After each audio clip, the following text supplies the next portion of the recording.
Hi, wood hitchhikers. I'm Dries. And I'm Jente.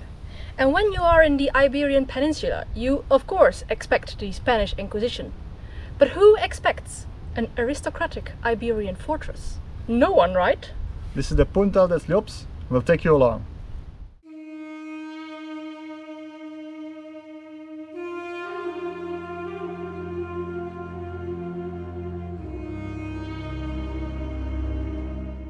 During the first millennium BC, a period within the late Bronze Age, the region around Valencia was inhabited by the Iberian Edetani tribe. Surrounding their capital of Edeta, which is current-day Leiria, grew hamlets and villages dedicated to agriculture. The region was protected by strongholds and forts located on the borders, which monitored the frontier and movement across the plains. In this context, the settlement of Puntal dels Llops was established in the 5th century BC. The ruins are located on top of a hill with panoramic views over the valley. It was a small, fortified enclosure with a clear strategic function.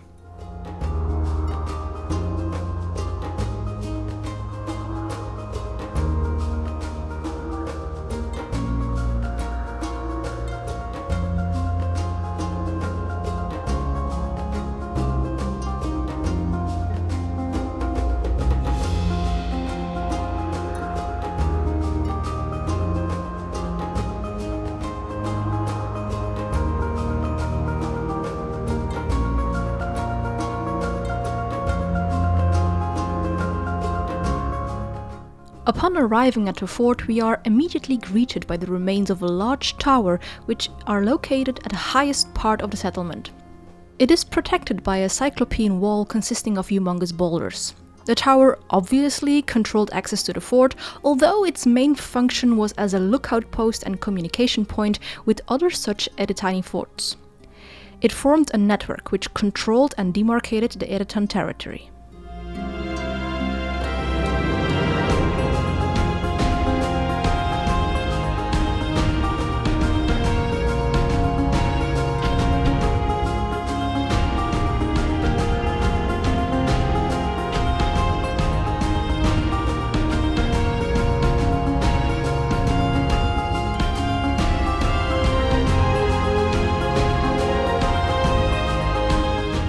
Every Edetan settlement had access to some natural resources.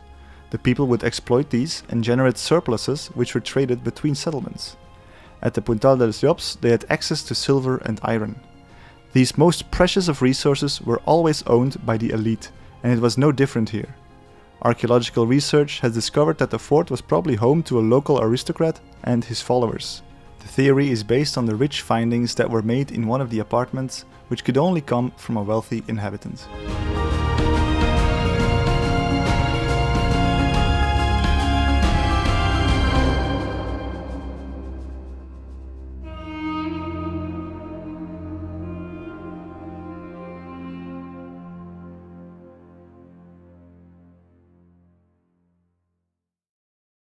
People in history always found the most epic spots to build their houses. Yeah, you gotta give it them. They had a great view.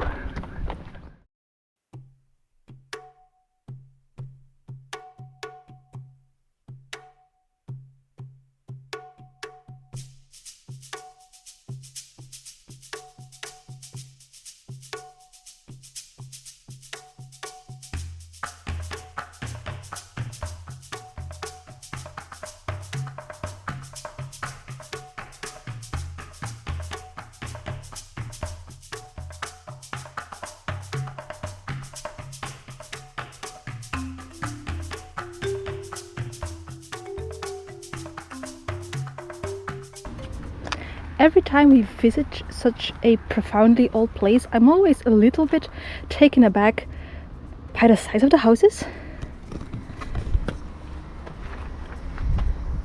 Honestly, our toilet is bigger than this.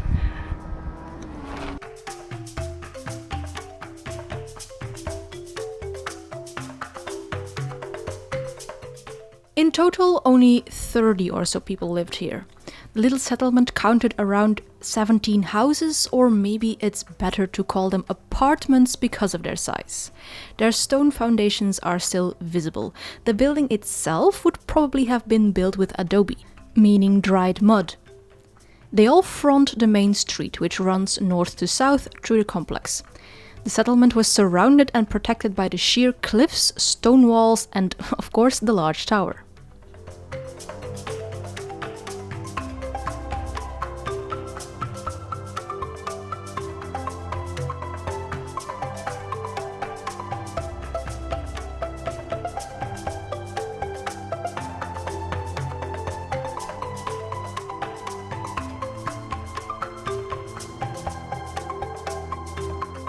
The fort was only inhabited for a few hundred years, as it seems to have been hastily abandoned in the late 3rd or early 2nd century BC. Coincidentally, that is about the same time that the Romans started meddling in Iberian affairs. The destruction of the settlement can probably be traced back to the territorial and political changes implemented by the Romans during their conquest of the Iberian Peninsula. They uprooted the Edetani way of life and ended the history of the fort. The Roman Empire rose and fell, but the Puntal dels Llops still watches over the valley, just as it did more than 2 millennia ago. It's easy to understand why they chose this location. Some views just never lose their value.